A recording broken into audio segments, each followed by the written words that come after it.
ओम नमः सिद्धिभ्यं नमो अरिहन्ताणं नमो सिद्धाणं नमो आयर्याणं नमो उवज्झायाणं नमो लोये सवसाहुणं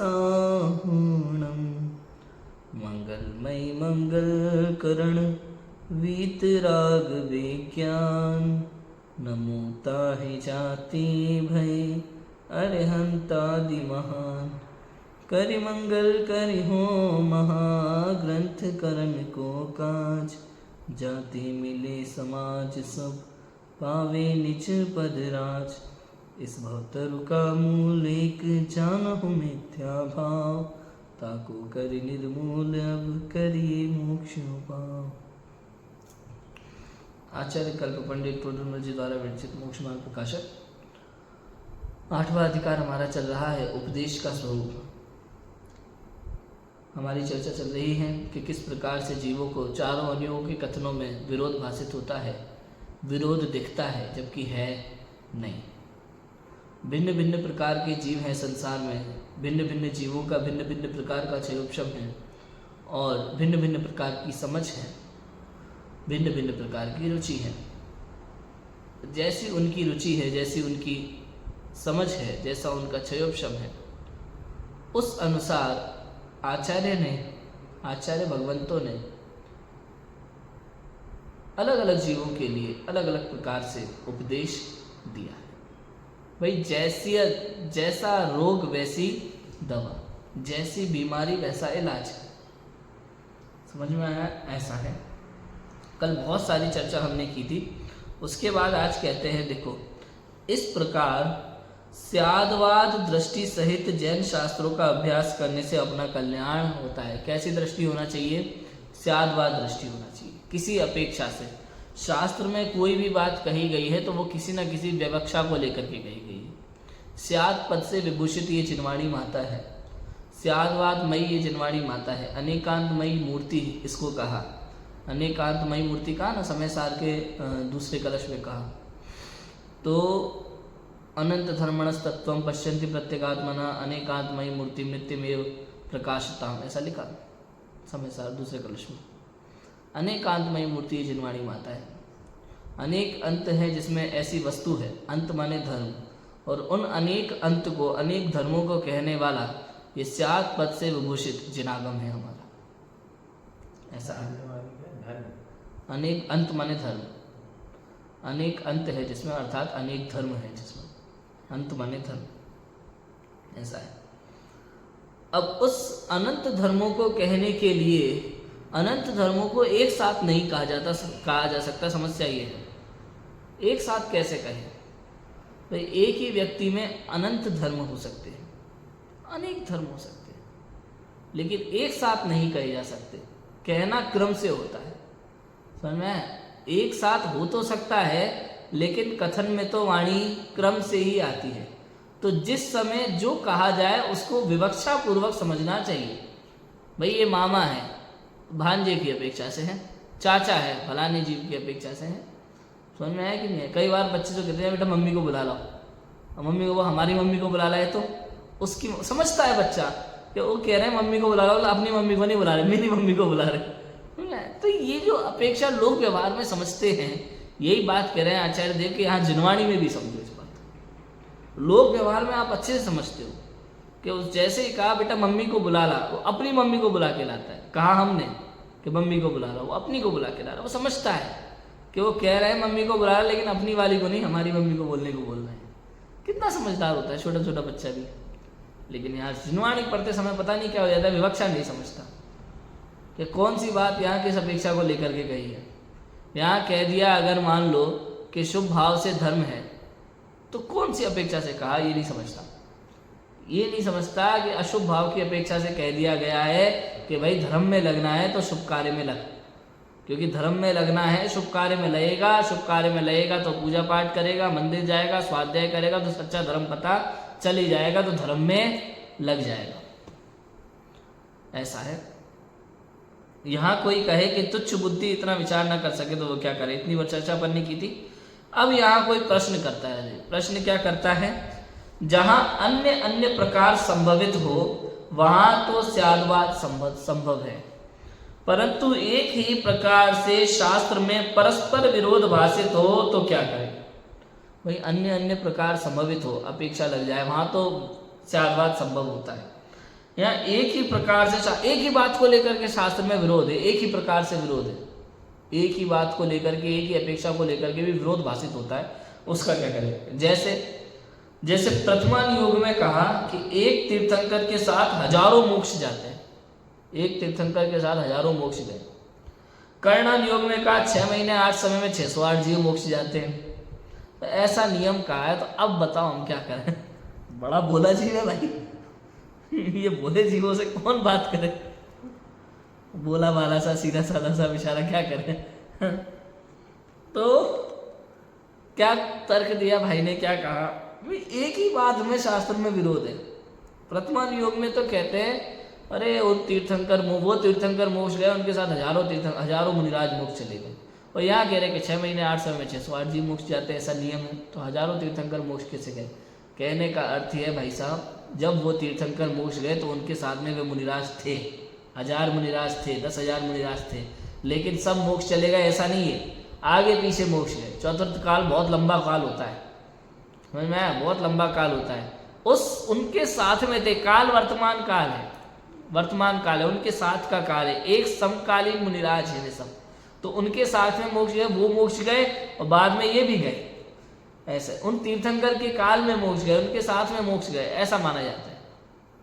समझ में, ऐसा नहीं कि जिस समय वो गए उसी समय वो भी गए, ये नहीं कह रहे वहां, इस तरह से समझना चाहिए। प्रथमान योग में कथन किया कि देव देवांगना उत्पन्न होकर फिर मरकर साथ ही मनुष्यादि पर्याय में उत्पन्न होते हैं। देव देवांगना बताया भाई, आदिनाथ भगवान के पूर्व भव के कथन में भी आया ना, ललितांग देव थे और देवी थी, वज्र जंग के रूप में जन्म लिया था उनने। देव का नाम ललितांग है और देवी का नाम भी ऐसा ही कुछ है, चंद्रप्रभा ऐसा कुछ नाम है देवी का, और वज्रजंग नाम के चक्रवर्ती के यहाँ जन्म लेता है, वो जन्म लेती है पुत्री, और उधर पुत्र वज्रनाभि के रूप में।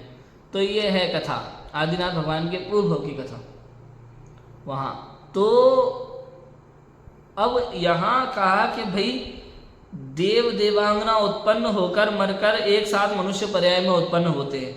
कर्णन योग में देव की आयु तो सागरों प्रमाण कही, और देवांगना की आयु, देवियों की आयु पल्ले प्रमाण कही, तो विधि कैसे मिलेगी फिर ये बताओ। बड़े भोले जी ने भाई ऐसे विधि मिलती है कि भाई देवी की आयु खत्म हो गई, वो अन्य पर्यायों में गई, उसके बाद जब देव की आयु खत्म हुई तभी देवी की आयु कहीं से खत्म होकर के वो भी साथ में इधर जन्म लेती है मनुष्य में। तो इस प्रकार से विधि मिलती है, तो विधि मिलाना है अपन को, ऐसे विरोध भाषित नहीं है, विरोध नहीं है कहीं भी। कहने का कथन करने की पद्धति होती है ऐसी, उन्होंने उसको कहना जरूरी नहीं समझा वहाँ आचार्य ने कि भाई वो देवी अनेक पर्यायों में घूम फिर करके आए, उनको नहीं कहना था, उस देवी के भाव बताने की जरूरत नहीं पड़ी, वहाँ पे तो नहीं बताए, उन्होंने कह दिया भाई एक साथ मनुष्य पर्याय, क्योंकि वहां उनको देव, उनके दोनों के देव देवी भव के बाद सीधा उनको यहाँ मनुष्य पर्याय शुरू करनी थी, बीच की कोई गाथा उनको नहीं कहनी थी, जरूरत नहीं थी उसकी, इसलिए उन्होंने कह दिया। तो अपन को समझना चाहिए कि कर्णन योग में लिखा है, तो इस प्रकार से इस तरह विधि मिला लेनी चाहिए। देखो उत्तर दिया है पंडित टोडरमल जी ने, उत्तर दिया है, पढ़ते हैं अपन। कर्णन योग में जो कथन है वो तो तारतम्य सहित है, कि तारतम्य से जैसा है वैसा है, ऐसा बाकायदा प्रमाण के साथ। अन्य अनुयोग में कथन प्रयोजनानुसार, प्रयोजन के अनुसार, कि जितना प्रयोजन है उतनी बात करते हैं, ज्यादा बातें नहीं करते, उन्हें पूरा एक्यूरेट बताने की जरूरत नहीं है, वो प्रयोजन के अनुसार बताते हैं, अभी इस बात का प्रयोजन है तो इतना इतना कथन करते हैं। और कर्णन योग में तारतम्य अनुसार, जैसा केवल ज्ञानी भगवान ने जाना है बिल्कुल वैसा का वैसा कथन होता है। इसलिए कर्णन योग तो कथन जिस प्रकार किया है उसी प्रकार है, औरों के कथन करने की विधि जैसे मिले वैसे मिला लेना, जैसे विधि मिलती है वैसे मिला लेना भाई। हजारों मुनि तीर्थंकर के साथ मोक्ष गए बतलाए, वहां ये जानना कि एक ही काल में इतने मोक्ष नहीं गए हैं, परंतु जहां तीर्थंकर गमनादि क्रिया मिटाकर स्थिर हुए वहां उनके साथ इतने मुनि तिष्ठे, मतलब योग निरोध, गमनादि क्रिया मिटाकर स्थिर हुए ना, मतलब विहार खत्म हो गया, योग निरोध करते ना, उस समय जितने मुनिराज बैठे हैं योग निरोध के साथ में, तो उनके साथ मोक्ष गए। तीर्थंकर तो मोक्ष गए, उसके बाद धीरे धीरे जाएंगे बाद में, ऐसा। तो उनके साथ इतने मुनि तिष्ठे, फिर आगे पीछे मोक्ष गए। इस प्रकार प्रथमानुयोग और कर्णानुयोग का विरोध दूर हो जाता है। देव देवांगना साथ उत्पन्न हुए, फिर देवांगना ने चय कर बीच में अन्य पर्याय धारण की, उनका प्रयोजन न जानकर कथन नहीं किया, फिर वे सात मनुष्य पर्याय में उत्पन्न हुए। इस प्रकार विधि मिलाने से विरोध दूर होता है, इसी प्रकार अन्यत्र विधि मिला लेना चाहिए। सीधी सिंपल सी बात है। आगे बढ़े, बहुत सिंपल बात है। फिर प्रश्न है कि इस प्रकार के कथनों में किसी प्रकार विधि मिलती है, परंतु कहीं नेमिनाथ स्वामी का शौरीपुर में, कहीं द्वारकावती में जन्म कहा, तथा रामचंद्रादि की कथा अन्य अन्य प्रकार से लिखी है इत्यादि। एक इंद्र आदि को कहीं सासाधन गुणस्थान लिखा, कहीं नहीं लिखा इत्यादि कथनों में विधि किस प्रकार मिली। भाई ये तो आपने विधि मिला दी, इसमें तो मिल रही है, कहीं ना कहीं समझ में आ रही बात, लेकिन कहीं तो कुछ ज्यादा ही हो रहा है। कि कैसे, कि कहीं लिख देते किसी ग्रंथ में नेमिनाथ का जन्म शौरीपुर में है, कहीं लिख देते द्वारिकापुरी में है, और ऐसा वास्तव में है शास्त्रों में, क्योंकि ऐसा कथन मिलता है समुद्र विजय की नगरी वास्तव में पहले शौरीपुर थी, और शौरीपुर में ही नेमिनाथ का जन्म हुआ था। लेकिन बाद में शौरीपुर का पर जरासंध का आक्रमण होने वाला था, उस समय क्योंकि कृष्ण भी वहीं पे थे शौरीपुर में, नेमिनाथ की वजह से नहीं, आक्रमण होने वाला था कृष्ण के कारण से, और कृष्ण भी वहीं थे, नेमिनाथ के चचेरे भाई थे। तो उस कारण से शौरीपुर के पूरे गांव वालों पर जरासंध यदि आक्रमण करता तो गांव वालों की जान को खतरा हो सकता था। भाई ये योद्धा तो लड़ लें आपस में, लेकिन सामान्य जनता का जो नुकसान होता है वो बड़ा खतरनाक होता है। तो उस समय सब महापुरुषों ने ये विचार किया कि भाई इस समय यदि ये अचानक जो जनता गेट पे खड़ी हो गई आकर के, यदि ये हमला करती है तो जनता को नुकसान होगा, सामान्य जनता का जान माल का भारी नुकसान हो सकता है। इसलिए वो चुपचाप वहां से जाकर के समुद्र किनारे बैठ गए, और उधर से इंद्र ने उनको पहचाना, भाई ये तीर्थंकर और नारायण है, तो उन्होंने द्वारिकापुरी की रचना कर दी। तो इस प्रकार से वो द्वारिका में पहुंच गए। इस प्रकार की कथा मिलती है, और कहीं कहीं किसी पुराण में ऐसा भी मिल जाता है कि भाई द्वारिका में जन्म हुआ नेमिनाथ का, कहीं ना कहीं मिल जाता होगा। तो क्या कि ऐसा क्यों? और रामचंद्र आदि की कथा अन्य अन्य प्रकार से लिखी है, हिंदुओं में अलग मिलती है, अपने अलग, अपने यहाँ भी पद्म पुराण में अलग मिलेगी। अब देखो आचार्य रविशरण ने पद्म पुराण लिखा है, वो मुख्य ग्रंथ है। हरिवंश पुराण, नेमिनाथ स्वामी की कथा, ये मुख्य ग्रंथ है। आदि पुराण मुख्य ग्रंथ है। इसके बाद इन ग्रंथों का आधार लेकर के अन्य आचार्यों ने अनेक ग्रंथ भी लिखे, छोटी छोटी किताबें भी लिखी गई कई सारी, और उसमें अन्य अन्य बातें आ जाती हैं। तो मुख्य ग्रंथ से मिलान करना उचित होता है वहाँ पे। और अन्य अन्य प्रकार से लिखी। एक इंद्र आदि को साधारण गुणस्थान लिखा, कहीं कहीं नहीं लिखा। दूसरा गुणस्थान एक इंद्र आदि जीवो कहीं लिखा कि दूसरा गुणस्थान हो जाता है, तो कहीं लिखा है कि नहीं होता। अब एक इंद्र आदि को दूसरा गुणस्थान कैसे हो सकता है, ये विचार करने की बात है। संगी पंचेंद्रिय जीव हो तो उसको प्रथमोपशम सम्यक दर्शन इत्यादि होते हैं, उसके बाद वो नीचे उतरता है, तो उन जीवों को होता है। एक इंद्रिय आदि को कहीं दूसरा साधारण गुणस्थान लिखा है, कहीं नहीं लिखा है, इसकी कथनों की विधि किस प्रकार मिलेगी, सब बातें हैं। तो उत्तर देते हैं कि इस प्रकार विरोध सहित कथन काल दोष से हुए। काल दोष के कारण से ऐसे जीव हुए हैं जिस कारण से विरोध कथन हुए हैं। देखो क्या उत्तर देते हैं पंडित टोडरमल जी, बहुत ध्यान देने योग्य बात है। हम जो बार बार कहते हैं कि तीर्थंकर भगवान की वाणी है, वीतरागी संतों की वाणी है, तो कैसे प्रूव करें कि ये वही वाणी है? तो इसमें किसी ने मिलान भी किया हो सकता है। इस बारे में पंडित टोडरमल जी यहाँ हमें सचेत करते हैं। देखो क्या कहते हैं कि इस प्रकार विरोध सहित कथन काल दोष से हुए। इस काल में प्रत्यक्ष ज्ञानी व बहुश्रुतों का तो बहुत अभाव हुआ, अल्प बुद्धि ग्रंथ करने के अधिकारी हुए हैं। उनको भ्रम से कोई अर्थ अन्यथा भाषित हुआ हो, उसको ऐसे लिखा, अथवा इस काल में कितने ही जैन मत में कषाई हुए हैं, सो उन्होंने कोई कारण पाकर अन्यथा कथन लिखे हैं। इस प्रकार अन्यथा कथन हुए, इसलिए जैन शास्त्रों में विरोध भाषित होने लगा। ऐसा है, कुछ नहीं कर सकते। प्रत्यक्ष ज्ञानी व बहुश्रुतों का माने शुद्ध ज्ञानियों का अभाव रहा है। अल्प बुद्धि जो है वो ग्रंथ करने के अधिकारी हो गए, उन्होंने शास्त्र लिखे हैं। भ्रम से कोई अर्थ अन्यथा भाषित हुआ, तो कहीं कहीं तो गलती से भी कोई कथन लिखा गया है, और कहीं कहीं पे जानबूझकर कषाय पूर्वक शास्त्रों को बदला गया है, कोई ना कोई कारण पाकर के। मैंने बताया जैसे बीच में आक्रमण आदि हुए तो जैन धर्म की रक्षा के लिए भी शास्त्रों को बदला गया है, पूजा पाठ के तौर तरीके बदले गए हैं, ये सारी चीजें आई हैं, शास्त्रों में बदलाव हुआ है। तो इस प्रकार अन्यथा कथन हुए, इसलिए जैन शास्त्रों में विरोध भाषित होने लगा। सीधी सिंपल सी बात है, सोचो। और ये बीच बीच में बहुत हुआ है।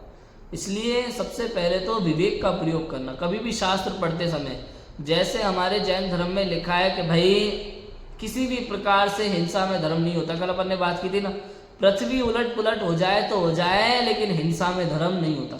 यदि कहीं हिंसा आदि में धर्म बताया हो तो समझ लेना ये अपना जैन शास्त्र नहीं है, इसमें जरूर किसी ने मिलान किया। आज सबसे ज्यादा विरोध यदि जैन धर्म में है ना, तो पूजा पाठ के कारण से है, वास्तव में देखा जाए तो। ये सत्य है। जैन धर्म में किसी बात का वास्तव में कोई विरोध नहीं है, न श्वेतांबर, न दिगंबर, न तेरापंथ, न 20 पंथ। मोक्ष मार्ग एक है, वही सम्यक दर्शन ज्ञान चारित्राणी मोक्ष मार्ग, वही जीव अजीव आश्रव बंध संवर निर्जरा मोक्ष, और जीव अजीव आश्रव बंध संवर निर्जरा मोक्ष तत्वम। ये 7 तत्व, इनका यथार्थ श्रद्धान, तत्वार्थ श्रद्धानम सम्यक दर्शनम, यही सम्यक दर्शन है, यही सम्यक दर्शन ज्ञान चारित्राणी मोक्ष मार्ग है। चाहे दिगंबर जैन है, चाहे श्वेतांबर जैन हो, चाहे तेरापंथी हो या 20 पंथी हो, कहीं कोई भेदभाव नहीं है, कहीं कोई विरोध भाव नहीं है। आप देखो, मोक्ष मार्ग को लेकर के कोई विरोध भाव नहीं है, एक ही मोक्ष मार्ग है, वीतरागता ही मोक्ष मार्ग है। स्वपर का भेद विज्ञान, ये मैं हूं, ये मैं नहीं हूं, ये शरीर में नहीं हूं, ये आत्म तत्व मैं हूं, ये वीतरागता, ये मोक्ष मार्ग। इसमें कोई विरोध नहीं है कहीं से कहीं तक। विरोध किस चीज का है? एकमात्र पूजा पाठ के तौर तरीकों का। कुछ 2-4 चीजें हैं जिनको लेकर के पूरी समाज में झगड़ा बैठा हुआ है। यदि 2-4 चीजों पर मौन रहे हम, तो झगड़ा ही नहीं है कहीं से कहीं, कहीं से कहीं तक झगड़ा नहीं है। अब बताओ, इतनी सारी बातें जो मिलती है तत्व ज्ञान की, उस तत्व ज्ञान की बात पर कोई बात नहीं करना चाहता।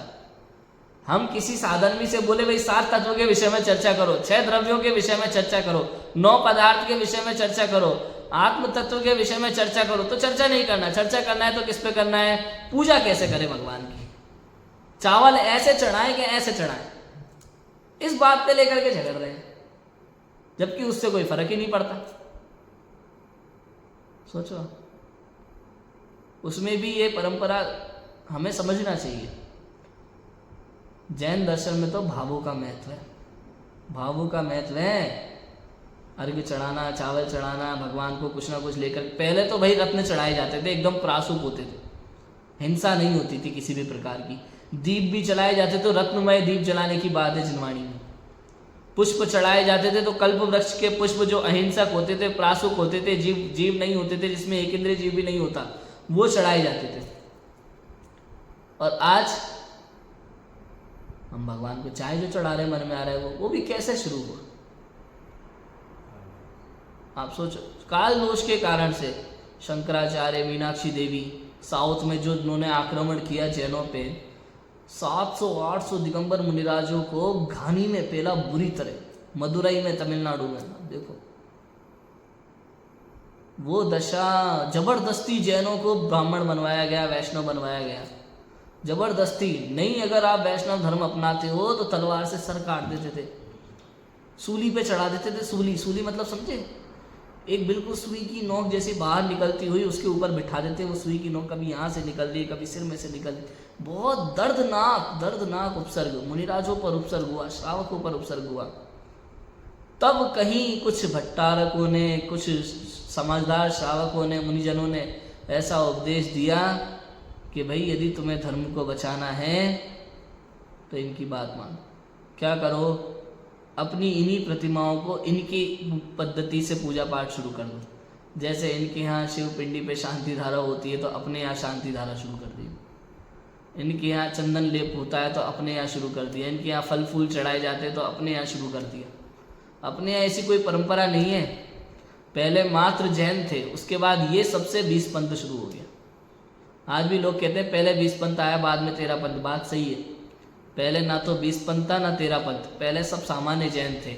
फिर ये इस समय जब जबरदस्ती जैनों को वैष्णव बनाने की परंपरा चली मीनाक्षी देवी शंकराचार्य द्वारा, तब पहले 20 पंथ की स्थापना हुई। उनसे बचने के लिए। उसके बाद जब बनारसी दास जी, गोपाल दास जी बरैया, टोडरमल जी, ध्यानत राय जी, भूदरदास जी, भागचंद जी, ऐसे जो विद्वान हुए, इन्होंने जब शास्त्रों का गहन अध्ययन किया और पढ़ा कि नहीं, जैन मतानुसार ये उचित नहीं है, रागी और वीतरागी में कुछ तो अंतर होता है। इस प्रकार से रागी देवी देवताओं की पूजा होती है संसार में, वीतरागी देवी देवताओं की पूजा इस प्रकार से नहीं होती। हमारे जैन दर्शन में तो भावों का महत्व है, इस प्रकार से नहीं। तब उन्होंने फिर 13 पंथ की स्थापना की। इस अपेक्षा से 20 पंथ के बाद 13 पंथ आया। ऐसा है, आप सोचो। लेकिन हम लोग विचार नहीं करते, परंपराओं में उलझे। कभी किसी कारण से किसी से बचने के लिए कोई परंपरा शुरू की थी, उसे धर्म बना दिया। हिंसा होती है, आप देखो ऊपर पौनूर में प्रतिमा पे पंचामृत अभिषेक कर देते हैं, अगले दिन चींटी, लाखों कीड़े मरे पड़े रहते हैं, बदबू आती है दुर्गंध प्रतिमा में से इतनी बुरी। कौन सा धर्म हो रहा है, कौन सा पुण्य प्राप्त कर रहे हो आप ऐसा करके? हाथ जोड़ के दर्शन करने से पुण्य नहीं मिलता क्या? हाँ, जबरदस्ती प्रतिमा पे भर भर के जल ढोलने से पुण्य मिलता है? विचार करो जरा। अभी शांति धारा के नाम पे भर भर के कलश ढोलते हैं प्रतिमा के ऊपर, आप उसे धर्म मानते हैं।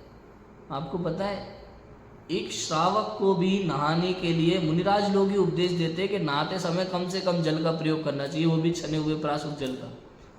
1 लोटा पानी में ब्रह्मचारी जीव नहाता है, 1 लोटा पानी में 1 मग्गा पानी नहाने के लिए उपयोग करते हैं। जब श्रावक के नहाने के लिए कम से कम जल का उपयोग करने के लिए कहा है और मुनिराज के अस्नान व्रत कहा है, तो जो अरिहंत अवस्था की प्रतिमा है उस पर क्यों भर भर के कलसा ढोलना है आपको? ऐसा कौन सा पुण्य आ रहा है? इससे मेरे समझ में नहीं आ रही बात। हाथ जोड़ के दर्शन करने से क्या पुण्य नहीं मिलता? जिनेंद्र भगवान का गुणगान करने से क्या कार्य नहीं होता? जब तक आप 1 लोटा 2 लोटा 4 लोटा भर के पानी नहीं डालोगे प्रतिमा पे, तब तक काम नहीं होगा क्या?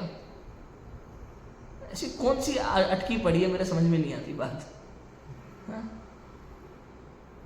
प्रक्षाल ठीक है, थोड़ा बहुत 2-4 बूंद जल डालना अभिषेक के रूप में, वो प्रतिमा की साफ सफाई अच्छे से हो उस दृष्टि से, वहां तक भी ठीक है। भर भर के कलशा डालने का समझ में नहीं आता। अब कोई क्या भाई सुमेरु पर्वत पे 1008 कलश से अभिषेक हुआ था, भाई बाल तीर्थंकर का हुआ था, गृहस्थ अवस्था थी, ब्रह्मचारी भी नहीं थे तब तो। वो समझ में आया कि नहीं आया? गृहस्थ अवस्था थी, बाल तीर्थंकर का था, बाल तीर्थंकर थे वो। और 1008 कलशों से जो अभिषेक हुआ उसमें भी यहाँ का जल नहीं, क्षीर सागर से जल लाया गया था, 5वें सागर से, जहाँ जल की कोई कमी नहीं है, और उसमें भी वेस्ट नहीं हुआ था।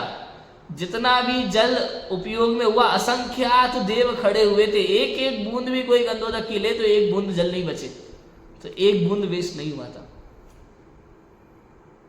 पूरी बात तो समझो पहले, शास्त्र कहते क्या है भाई, कौन सी बात किस भूमिका में कहाँ किस तरह प्रयोग में ली गई है उसको तो समझो। नहीं, शास्त्र में लिखा है कि भर भर कलश, अरे किस भूमिका में लिखा है, किस जीव के लिए लिखा है, किसके द्वारा लिखा है, कुछ तो पढ़ो, कुछ तो समझो, तब बात समझ में आएगी। ऐसा है, एक परंपरा कोई व्यक्ति चला देता है और उसको धर्म मान करके आंख बंद करके शुरू कर देते हैं। शांति धारा का तो इसलिए भी चल गया क्योंकि किसी ने कह दिया कि भैया इससे आपके घर में शांति रहेगी, आपके जीवन में शांति रहेगी, परिवार में धन की वृद्धि होगी। अरे भाई, कर्मों का क्या होगा फिर? कर्मों का क्या होगा फिर? परिणामों का क्या होगा? जैन दर्शन के कर्म सिद्धांत का क्या होगा? इस पर विचार करना चाहिए। ये बहुत बड़ी चीजें हैं, देखने में ऐसा लगता है कि कुछ नहीं है, लेकिन ये बहुत बड़ी बातें हैं, समझ लीजिए, जो आपको जैन धर्म से दूर कर देती। और इन्हीं बातों का सारा झगड़ा है। और इन सब बातों को साइड में रख के केवल अगर अध्यात्म पर चर्चा हो, 6 द्रव्य, 7 तत्व, 9 पदार्थ, आत्म तत्व की बात हो, तो जैन धर्म में कोई झगड़ा नहीं है दूर दूर तक, कहीं से कहीं तक। ऐसा है, जो भी झगड़ा है केवल कुछ क्रियाकांड को लेकर के है। जो भी जैन धर्म में झगड़े हैं, मत मतांतर हैं, 13 पंथ, 20 पंथ, श्वेतांबर, दिगंबर, फलाना ढिकाना, जो भी है केवल और केवल कुछ क्रियाओं की वजह से, बाकी कोई विरोध नहीं है। एक ही मोक्ष मार्ग है सबके लिए, सम्यक दर्शन ज्ञान चारित्राणी मोक्ष मार्ग, सबके लिए सेम है। ऐसा है। श्वेतांबर लोग तत्वार सूत्र को मानते हैं और श्वेतांबरों में भी ये सूत्र मान्य है। मैं कह रहा हूं यही मोक्ष मार्ग है, यही 7 तत्व, यही 6 द्रव्य हैं, यही 9 पदार्थ है और यही मोक्ष मार्ग है, यही वीतराग भाव है, यही वीतरागता ही मोक्ष है। एक ही चीज है पूरा चैन दर्शन, केवल क्रियाकांड की वजह से झगड़ा है और किसी बात से झगड़ा नहीं है। इसको अगर और वो मोक्ष मार्ग नहीं है, वो क्रियाकांड मोक्ष मार्ग में बाधक है शास्त्र के अनुसार, और लोग उसी को पकड़ करके लड़ रहे हैं। उसको दिमाग से निकाल करके यदि मोक्ष मार्ग पे चर्चा हो ना तो झगड़े खत्म हो जाए सारे। ऐसा है, समझ में आ रहा है? जहां विरोध भाषित हो वहां इतना करना कि ये कथन करने वाले बहुत प्रामाणिक हैं या कथन करने वाले बहुत प्रामाणिक है। देखो जहां ऐसा विरोध भाषित हो ना तो क्या करना, पंडित टोडरमल जी कहते हैं ये कथन करने वाले ज्यादा प्रामाणिक है या ये कथन करने वाले ज्यादा प्रामाणिक है, वहां ऐसा निर्णय करना। कौन से भाई, ये ग्रंथ तो बाद में लिखे गए, ये पहले पुराने आचार्य जिनसेन आचार्य प्रसिद्ध आचार्य, इनकी बात ज्यादा विषय उससे मिलाना है। राम कथा आदि, राम पुराण आदि मिले तो उसका मिलान सीधा पद्म पुराण से करना, मूल ग्रंथों से मिलान करो। तथा जिन मत के बहुत शास्त्र हैं उनकी आमनाएं मिलाना, जो कथन परंपरा आमनाएं से मिले उस कथन को प्रमाण करना। इस प्रकार विचार करने पर भी सत्य असत्य का निर्णय ना हो सके तो जैसे केवली को भाषित हुए वैसे प्रमाण है ऐसा मान लें। फिर भी अगर नहीं समझ में आए, आपको प्रमाण नहीं मिल रहा है, शास्त्र नहीं मिल रहे हैं मिलाने के लिए, वो गलत लग रहा है तो कहना भाई केवली भगवान ने जैसा जाना वो सत्य है, अप्रयोजन भूत है, इसमें ज़्यादा दिमाग मत लगाना। केवली भगवान ने जैसा जाना वैसा सत्य। भाई नेमिनाथ का जन्म सोलीपुर में हुआ, द्वारिकापुर में, केवली भगवान ने जैसा जाना वैसा सत्य, हमें कोई लेना हुआ है बस इतना मालूम है तो उसमें कोई दिक्कत नहीं है, समझ में आया? क्योंकि देवादिक का व तत्वों का निर्धार हुए बिना तो मोक्ष मार्ग होता नहीं, उसका तो निर्धार भी हो सकता है, इसलिए कोई उनका स्वरूप विरुद्ध कहे तो आप ही को भाषित हो जाएगा। भाई मोक्ष मार्ग के बारे में कोई विरुद्ध कहे वो तो समझ में आएगा। अन्य कथन का निर्धार ना हो, संशयादि रहे, अन्यथा भी जानपना हो जाए तो केवली का कहा प्रमाण है ऐसा श्रद्धा रहे तो मोक्ष मार्ग में विघ्न नहीं होता। अप्रयोजनभूत जितने कथन हैं मोक्ष मार्ग में, जो प्रयोजनभूत नहीं है, वो केवली भगवान ने जैसा जाना वैसा सत्य है ऐसा मान करके आप श्रद्धा करके बैठेंगे तो मोक्ष मार्ग में कोई विघ्न नहीं। ये बहुत प्यारी बात है, ऐसी बातें कहाँ पढ़ने सुनने मिलेगी बताओ? यहाँ कोई तर्क करे, अब देखो तर्कशील देखते हैं। जैसे नाना प्रकार के कथन जिन मत में कहे हैं वैसे अन्य मत में भी कथन पाए जाते हैं। सो अपने मत के कथन का तो तुमने जिस प्रकार स्थापन किया और अन्य मत में ऐसे कथन को तुम दोष लगाते हो, यह तो तुम्हें राग द्वेष है। मतलब दूसरों के अगर ऐसी कोई बात मिल जाए अन्य शास्त्रों में, अन्य शास्त्रों में अन्य, वहां तो तुम दोष लगा देते हो, और अपने में मिल रहा है तो तुम ऐसे धीरे रास्ता निकाल रहे हो धीरे से समाधान। कथन तो नाना प्रकार के हो और एक ही प्रयोजन का पोषण करे तो कोई दोष नहीं। भाई कथन भले अलग अलग प्रकार से हो, अगर प्रयोजन एक ही है, जैसे किसी कथन में लिखा है, आगे पढ़ते हैं, परंतु कहीं किसी प्रयोजन का और कहीं किसी प्रयोजन का पोषण करे तो दोष है। जिन मत में तो एक रागादि मिटाने का प्रयोजन है, रागादि मिटाने का ही प्रयोजन है जिन मत में, वीतरागता का मार्ग है, इसलिए कहीं बहुत रागादि छुड़ाकर थोड़े रागादि कराने का प्रयोजन किया, कहीं सर्व रागादि मिटाने का प्रयोजन किया, परंतु रागादि बढ़ाने का प्रयोजन कहीं नहीं किया। इस प्रकार जिनमत का कथन सर्वत्र निर्दोष है और अन्य मत में कहीं रागादि मिटाने के प्रयोजन सहित कथन करते हैं, कहीं रागादि बढ़ाने के प्रयोजन सहित कथन करते हैं। इस प्रकार अन्य भी प्रयोजन की विरुद्धता सहित कथन करते हैं, इसलिए अन्य मत का कथन सदोष है। लोक में भी एक प्रयोजन का पोषण करने वाले नाना कथन कहे उसे प्रमाणिक कहा जाता है और अन्य प्रयोजन का पोषण करने वाले की बात उसे बावला कहते हैं। लोक में भी क्या कहते हैं, एक ही प्रयोजन को सिद्ध करने के लिए कोई अलग प्रकार के कथन भी करे ना तो उसे समझदार कहते हैं, ज्ञानी पुरुष कहते हैं। क्यों? क्योंकि वो अपना प्रयोजन सिद्ध कर रहा है वहाँ पे जो उसका है, और कोई 2-2 मिनट में पलट रहा है, प्रयोजन ही बदल देता है अपना, तो उसको बावला कहा जाता है, पागल कहा जाता है। ऐसा है भाई, अन्य मतों में ऐसा होता है, कहीं तो राग आदि बढ़ाने के प्रयोजन करते हैं, कहीं घटाने के प्रयोजन करते हैं। एक उन्हीं व्यक्ति को वीतरागी कह देते हैं और उन्हीं व्यक्ति के राग बता देते हैं, स्त्री आदि में, पुत्र आदि में तो गर्दनी काट दी अपने ही पुत्र की, मजाक चल रहा है, ऐसा भी होता है। जिन मत में नाना प्रकार के कथन है सो भिन्न भिन्न अपेक्षा सहित है, अपेक्षा सहित कथन है, वहां दोष नहीं है। अन्य मत में एक ही अपेक्षा सहित अन्य अन्य कथन करते हैं। जिन मत में एक नाना प्रकार के कथन है लेकिन अपेक्षा के साथ है, भाई द्रव्य अपेक्षा से नित्य है, पर्याय अपेक्षा से अनित्य है, भाई इस अपेक्षा से ये ऐसा है, इस अपेक्षा से ऐसा नहीं है, इस प्रकार से कथन मिलते हैं, कोई दिक्कत नहीं है वहां पे, वहां दोष नहीं है। अन्य मत में एक ही अपेक्षा सहित अन्य अन्य कथन करते हैं, एक ही अपेक्षा से मान लेते भाई ये तो ऐसा ही है, कहीं पे कह देंगे ये तो सर्वथा नित्य है, कहीं पे कह देंगे तो सर्वथा अनित्य है, तो कहते हैं दोनों कथन आपके विरुद्ध भाषित होते हैं। जैसे जिनदेव के वीतराग भाव है और समोशरण में विभूति भी पाई जाती है, वहां विरोध नहीं है। वीतराग भाव है, वीतरागी जिनेंद्र भगवान है और समोशरण रूप विभूति है, वहां विरोध नहीं है, क्योंकि इंद्र ने वो समोशरण रूप विभूति बनाई है और वीतरागी जिनेंद्र भगवान को उसमें किंचित भी राग नहीं है। लिखा कि वहां विरोध नहीं है, समोशरण विभूति की रचना इंद्रादिक करते हैं, उनको माने वीतरागी भगवान को उसमें रागादिक नहीं है, इसलिए दोनों बातें संभवित है, इसमें दोनों बातें चलेंगी। अन्य मत में ईश्वर को साक्षीभूत वीतराग भी कहते हैं, उसी के द्वारा किए गए काम क्रोध आदि भाव भी निरूपित करते हैं। वीतराग भी कह रहे हैं, उनके द्वारा काम क्रोध प्रेम सब हो रहा है। सो आत्मा, एक ही आत्मा को वीतराग पना और एक ही आत्मा को काम क्रोध पना, ये किस प्रकार संभवित है, इस प्रकार अन्यत्र जानना चाहिए, विरोध है। तथा काल दोष से जिन मत में एक ही प्रकार से कोई कथन विरुद्ध लिखे हैं, सो ये तुच्छ बुद्धियों की भूल है। काल दोष से जिन मत में कहीं कहीं शास्त्र में जो अलग अलग कथन लिख गए, ये तुच्छ बुद्धियों की भूल है, इसमें सर्वज्ञ भगवान की कोई भूल नहीं है, क्योंकि उन्होंने शास्त्र नहीं लिखे, उन्होंने तो उपदेश दिया है। जिन मत का अतिशय इतना है कि प्रमाण विरुद्ध कथन कोई नहीं कर सकता। कहीं शौर्यपुर में, कहीं द्वारावती में, द्वारिका में नेमिनाथ स्वामी का जन्म लिखा है, सो कहीं भी हो, परंतु नगर में जन्म हुआ प्रमाण विरुद्ध नहीं है, आज भी होते दिखाई देते, भाई उसमें कोई दिक्कत नहीं है। प्रमाण विरुद्ध कथन आज भी जैन मत में नहीं मिलता। कहीं शौर्यपुर में लिखा कि द्वारिकापुर में लिखा, उसमें कोई दिक्कत नहीं, नगर में किसी के घर में माता के द्वारा जन्म हुआ, ये आज भी होता है, कोई बड़ी बात नहीं है। किंतु अन्य मत में जो कथन होते हैं वो थोड़े खतरनाक होते हैं। अन्य मत में सर्वज्ञ आदि यथार्थ ज्ञानी के रचे हुए ग्रंथ बताते हैं, सर्वज्ञ भगवान के रचे ग्रंथ बताते हैं। हमारे यहाँ तो ग्रंथ अल्पज्ञानियों ने रचे, सर्वज्ञ ने रचे नहीं है, परंतु उनमें परस्पर विरुद्धता भाषित होती है। वो कैसे? कहीं तो बाल ब्रह्मचारी की प्रशंसा करते हैं, कहीं कहते हैं कि पुत्र बिना गति नहीं होती। समझ में? दोनों सच्चे कैसे हो? दोनों बातें कहते हैं, बाल ब्रह्मचारी की प्रशंसा करते हो, पुत्र बिना गति नहीं होती, ये भी कहते हैं। ऐसे कथन वहां बहुत पाए जाते हैं, तथा उनमें प्रमाण विरुद्ध कथन पाए जाते हैं। जैसे प्रमाण विरुद्ध माने सामान्य रूप से किसी आदमी के गले नहीं उतरे बात, ऐसी मुख में वीर गिरने से मछली के पुत्र हुआ तो ऐसा इस काल में होता दिखाई देता नहीं है, और अनुमान से भी ऐसा नहीं मिलता।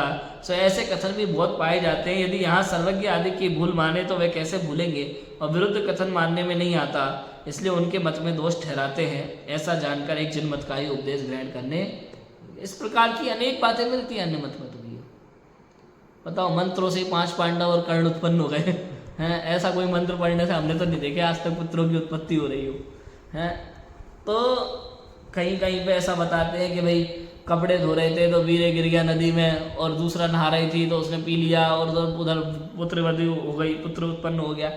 पागलपन ऐसा चलता है टोटली। तो ऐसा तो भैया होता दिखाई देता नहीं। तो ये प्रमाण विरुद्ध कथन होते हैं।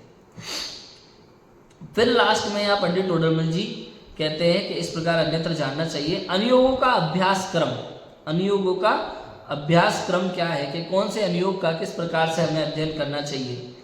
वहां प्रथमानुयोग आदिक का अभ्यास करना, अनुयोगों का अभ्यास क्रम एक हेडिंग है, लिखा कि वहां प्रथमानुयोग आदिक का अभ्यास करना। प्रथमानुयोग आदिक माने कर्णानुयोग, चरणानुयोग, द्रव्यानुयोग आदि का अभ्यास करना, थोड़ा थोड़ा सबका अभ्यास करना चाहिए। पहले इसका अभ्यास करना, पहले इसका अभ्यास करना, ऐसा कोई नियम नहीं, परंतु अपने परिणामों की अवस्था देखकर जिसके अभ्यास से अपनी धर्म में प्रवृत्ति हो उसी का अभ्यास करना चाहिए। अपने परिणामों को समझो। भाई प्रथमानुयोग में मन लगता है तो उसका करो, कर्णानुयोग में लगता है तो उसका करो, चरणानुयोग में लगता है तो उसका करो, द्रव्यानुयोग में लगता है तो उसका करो। अपनी बुद्धि अनुसार अपने परिणामों को देख करके शास्त्र अभ्यास करें। कभी किसी शास्त्र का अभ्यास करें, कभी किसी शास्त्र का अभ्यास करना। एक ही में लगे रहोगे तो एकांतवादी हो सकते हो, इसलिए कभी किसी शास्त्र का अभ्यास करना चाहिए, कभी किसी शास्त्र का अभ्यास करना चाहिए साहब। फिर यहाँ लिखा है, जैसे रोज ना मचे में तो अनेक रकम में जहाँ तहाँ लिखी है, उनकी खाते में ठीक खतौनी करे तो लेन देन का निश्चय हो। कोई व्यापारी के यहाँ कोई खाता बुक होती है ना, तो कोई कहाँ रखी है, कोई कहाँ रखी है, तो खाते में ठीक खतौनी करे तो लेन देन का निश्चय हो। कौन सा व्यापारी के यहाँ क्या होता है उसका उदाहरण है। उसी प्रकार शास्त्रों में तो अनेक प्रकार का जहाँ तहाँ उपदेश दिया है, उसे सम्यक ज्ञान में यथार्थ प्रयोजन सहित पहचाने तो हित हित का निश्चय होता है।